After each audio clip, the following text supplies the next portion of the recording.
On finit enfin par arriver en haut, et on se pose, et on mange un sandwich bien mérité qu'on s'était préparé. Et des biscuits au chocolat. J'avais acheté des biscuits au chocolat, c'est important, on en reparlera plus tard. C'est des biscuits chocolat classiques, bas de gamme qu'on achète classiquement dans les supermarchés, où il y a vraiment donc les biscuits, l'emballage en plastique dans lequel ils sont, et la boîte en carton autour. Donc on ouvre le plastique pour manger quelques biscuits, mais voilà, vous imaginez la boîte intacte, neuve de biscuits, on en mange 3-4. Et donc on est là, tranquille, on mange nos biscuits, on mange nos sandwichs, et on remarque que au loin le temps commence à se gâter un petit peu, on voit des nuages qui arrivent sur l'horizon, ça a l'air assez gris, mais bon, c'est quand même très très loin, on est en montagne donc on voit loin. Et pendant qu'on mange nos biscuits et nos sandwichs comme ça, on se rend compte que au loin, le temps commence à se gâter un petit peu.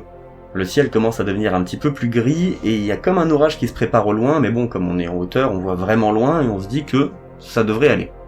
On continue la Via Ferrata, du coup, et on prend un pont avec un câble au-dessus et un câble pour les pieds, et donc on est vraiment comme ça, attaché avec les mains sur un câble, les pieds sur un autre câble en acier, et on se balade comme ça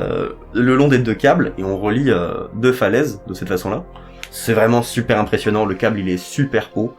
le contexte est magnifique, et du coup ouais, c'est vraiment impressionnant quoi. Bon, comme on est des abrutis et qu'on adore les sensations fortes, moi je me suis suspendu à une main au câble comme ça, j'avais les mousquetons évidemment,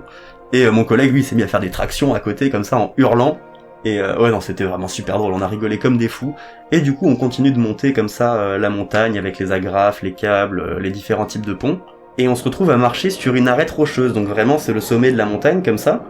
et on marche sur l'arête, et du coup on se retrouve avec 200 mètres d'un côté, 150 mètres de l'autre. C'est de la folie, franchement il y a un petit peu de vent, c'est super impressionnant. D'ailleurs on en a profité pour prendre quelques photos qui sont vraiment cool.